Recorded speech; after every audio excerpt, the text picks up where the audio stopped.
unions go green. This is what we want to talk about. Why does that matter? How can that happen? Or did it already happen? What are the specific challenges when we bring together environmental and labor concerns? This is what we try to figure out today. And we want, with our panel, try to put it into a broader framework and then come to specific projects that might already deal with bringing together these two questions. I've been very involved in the climate justice movement, which has been very much involved in articulating a critique of the development of market mechanisms to deal with the question of climate change. We've articulated a critique of emissions trading and other mechanisms. But that critique in many ways remained quite abstract, because it was a discursive critique that we, for example, directed at the UNFCCC, the United Framework Convention on Climate Change. We said, look, capitalism can't solve these problems because it's mired in this in eternal growth dynamic. Essentially, green capitalism cannot solve the ecological crisis for the very simple reason that you cannot have infinite growth on a finite planet. Think of the German Energiewende as a transitional demand or as a directional demand.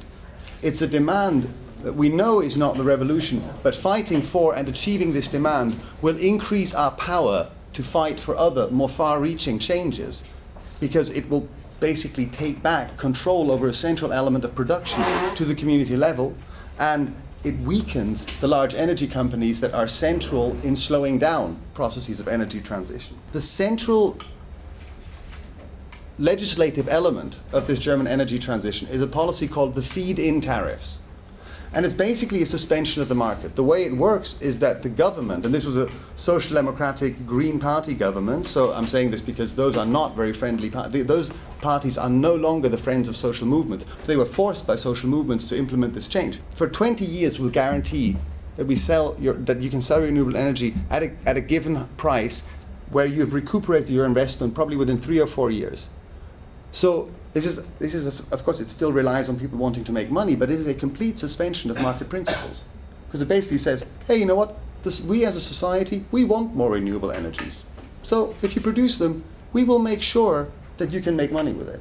That is an absolutely central element. In fact, this feed-in tariff law has been copied around the world. It's interesting to look at the coalition that brought this about, because the coalition that brought about the pressure that led to the energy transition ranged from militant activists fighting against nuclear power plants in the 70s, conservative farmers who didn't want nuclear power plants in the vicinity of their fields, to later on a political party, the Green Party, to then an emergent sector of what I call small-scale renewable capitalists. The German energy transition is far from perfect.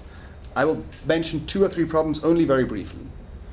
1, poor people pay much more for electricity than rich people. These feed-in tariffs work by basically taking the money from what the end consumer pays. So poor people will pay more as a percentage of their income. That makes it a fairly anti-social program, and it's possible that poor people and workers are going to be actually brought in a position where they will oppose this. That is a big problem, but people are working on that. Secondly, labor rights in this expanding renewable energy sectors are not protected at all. In fact, compared to labor rights in the coal sector, which, thanks to the comrades in the coal unions, are very extensive. In this new sector, labor is very, very weakly rooted so far. That's a major problem. But these are problems in what is still one of the most significant positive processes in terms of socio-ecological transformation in the major industrialized power. It's called Trade Unions for Energy Democracy, and it's a global multi-sector trade union initiative to advance democratic direction and control of the energy sector in a way that promotes solutions to a lot of the things that Tadzio just mentioned. We're really trying to, on the ground, form a new vision for the energy sector that's low carbon, that's sustainable, that's equitable, and is an alternative vision to the green capitalist sort of approach that has been predominant so far. And I'll just say that this initiative emerged out of a 3-day global trade union roundtable that RLS and GLI convened together last year in October here in New York. We had 70 trade unionists from 19 different countries attend. And it was focused on the energy emergency and the energy transition. One of the biggest pieces is that we have gotten no global agreement on climate change. Last year we had the Rio Plus 20 summit on sustainable development. No firm commitments came out of that process either. Nothing to reduce emissions, nothing to develop and expand the renewable energy sector. So on a global level, we haven't been able to set anything up. The second part, and this is also connected to the Rio Plus 20 meetings, is that we really feel a new discourse emerging among trade unions, particularly in Latin America and South Africa and parts of Asia, that's pushing back on this green capitalist agenda. There was an idea, a decade or so ago that fossil fuels were running out. We were talking about peak oil. It's just not true, right? The fossil fuel industry is embarking on what we're calling an extreme energy agenda. They've got plenty of political and financial resources to get to hard-to-reach fossil fuels, which are often more polluting than conventional fuels and have more negative impacts on workers and communities. But they're finding a way to get to additional fossil fuels. On the power of the fossil fuel corporations, I said earlier, they're more powerful now than they've ever been. About 120 corporations produce 80% of the world's greenhouse gas emissions. And they exert tremendous influence over our whole political economic system, especially the energy system, and they've made it virtually impossible for us to democratically control the sector or to protect workers, communities, or the environment. Institutions like UNEP, the United Nations Environment Program, putting this positive spin on the green economy, saying that renewable energies or the renewable energy sector is developing, that there's more investment in it, and it's just not the case. It's not reality. The reality is that demand for energy is continuing to go up, that the bulk of investment in the energy sector is in fossil fuels, and this means that emissions are skyrocketing. Core elements of what we're talking about when we say energy democracy is that we're going to need more democratic action, we're going to need more public intervention, we're going to need more community control, and we're going to need social ownership of our energy resources and options. Mostly what I'm going to tell you about is the Green Jobs, Green New York initiative that we started working on about 7 years ago, feels like 100 years ago. And that was a project that was devised kind of in the same way that the Energy Democracy Initiative sort of came from some of the most progressive voices in labor and sort of tried to set the stage so that other voices could come in. It came out of the Working Families Party in New York State, which has as its constituency a bunch of pretty powerful unions. The Working Families Party had been around for 10 years and realized that it had amassed a fair amount of political capital and that it hadn't really figured out a big idea to invest that political capital in. And so it created a think tank, something like what it sounds like RLS is, to try and generate some really technical, technically detailed, competent policy to try and organize folks around it, particularly labor and communities, and then move it as policy through legislation. I'll just say for a start that this is not about renewable energy. This is about energy efficiency. And the idea was that, particularly across New York State, just from a purely race and class justice perspective, people of color, particularly upstate, were just paying huge amounts of money for energy to heat buildings that they didn't control because they were renting, that were in horrible condition because they didn't have any leverage as tenants. New York State had many energy efficiency programs that incentivized the greening of buildings that had not reached basically anybody in city housing who wasn't wealthy. It had all gone to outer ring suburbs, and solar panels in people's country houses, that kind of thing, incentivized by what really could have been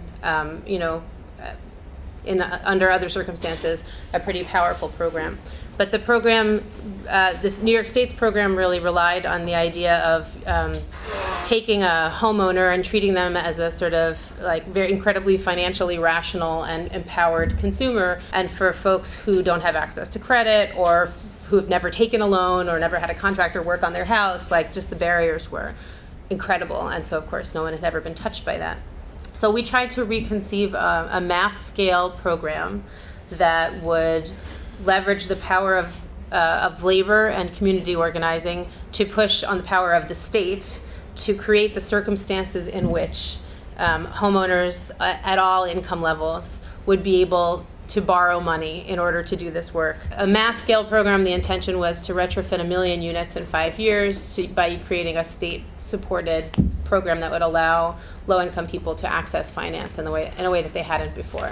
So perhaps we are identifying the fundamental problem that we're still treating energy as a market. The big lesson of Green Jobs, Green New York is that if we as a state or a, whatever unit of government want to achieve energy efficiency, and if we think that it's important and that there's an economic basis for it, then the state has to make it happen. The last thing you said about labor putting its capital into forming cooperatives in the renewable energy sector, right? Looking at how they, or cooperatives, whatever, but actually making that industry viable, and by using capital that it's not investing there. Is this happening at all? We know that the National Union of Metal Workers in South Africa, NUMSA, actually just recently decided to invest a big chunk of their pension funds into developing a renewable energy sector there. We know that it's a huge step, and they decided to do it, and they just they held a conference on social ownership of renewable energy. So it all sounds really, really good, but we don't know exactly where it's going. How realistic do you think it is that we're really going to get labor and green together, and what Jill Stein has been talking about, that we're going to actually be able to have a green economy where the green sector is going to take care of, if not all jobs, at least most of the jobs, so it can restore the public sector. Genuinely don't know how viable it is, but I have this terrible fear because, I come from the direct action wing of things. I have this terrible fear that my folks and I trying to blockade a coal-fired power plant will be fighting on the streets with flying union pickets. I'm not sure, I don't know whether it's viable, but it's absolutely necessary. Therefore, we must make it viable.